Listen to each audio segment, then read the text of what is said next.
Hello, friends. Are you ready for another exciting tale? Because if you're not, come back later. That's how this works. I'm going to do this regardless. So if you're not on board, get out now while the getting's good. I'm back with another tale from Some by David Eagleman. This one's called Search. So you've found it. Here we go. In the moment of transition between life and death, only one thing changes. You lose the momentum of the biochemical cycles that keep the machinery running. In the moment before death, you are still composed of the same 1,000 trillion atoms as in the moment after death. The only difference is that their neighborly network of social interactions has ground to a halt. At that moment, the atoms begin to drift apart, no longer enslaved to the goals of keeping up a human form. The interacting pieces that once constructed your body begin to unravel like a sweater, each thread spiraling off in a different direction.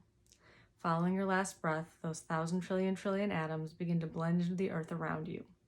As you degrade, your atoms become incorporated into new constellations: the leaf of a staghorn fern, a speckled snail shell, a kernel of maize, a beetle's mandible, a waxen bloodroot, a ptarmigan's tail feather.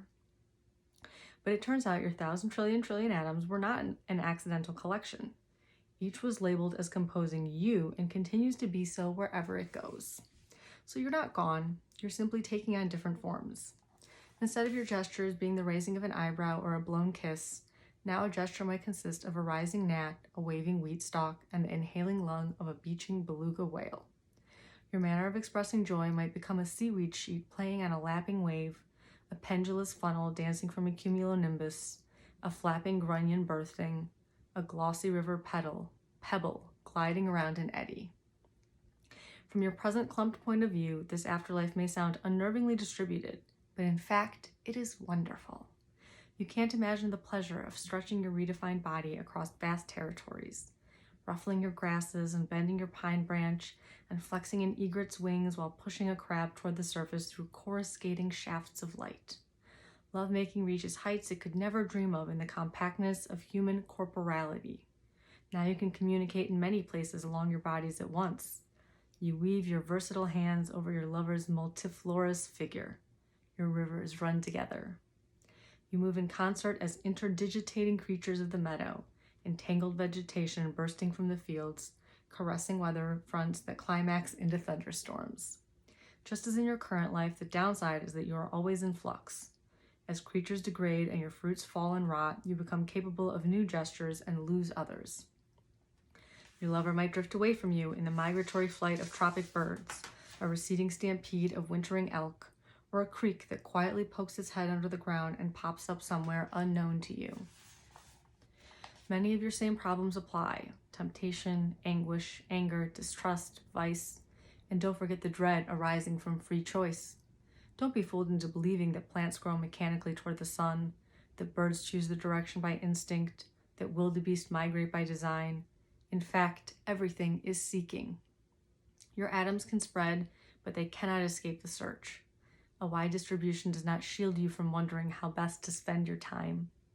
Once every few millennia, all your atoms pull together again, traveling from around the globe, like the leaders of nations uniting for a summit, converging for their densest reunion in the form of a human. They are driven by nostalgia to regroup into the tight pinpoint geometry in which they began. In this form, they can relish a forgotten sense of holiday-like intimacy. They come together to search for something they once knew but didn't appreciate at the time. The reunion is warm and heartening for a while, but it isn't long before they begin to miss their freedom. In the form of a human, the atoms suffer a claustrophobia of size.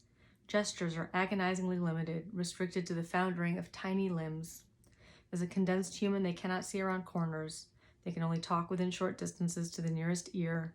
They cannot reach out to touch across any meaningful expanses. We are the moment of least facility for the atoms. And in this form, they find themselves longing to ascend mountains, wander the seas, and conquer the air, seeking to recapture the limitlessness they once knew. Wasn't that beautiful? That was beautiful. I hope you enjoyed the story. I don't care if you didn't. I really enjoyed this story. If you did enjoy this story, there are more of them in the past and very few remaining in the future. I think there's like 2 or 3 stories left on this one, and then we'll have to move on to something else, or you can fucking abandon me. I'm not the boss of you, unfortunately. You'd make better choices if I was, though. That's all I got. Fare thee however thou'st fare.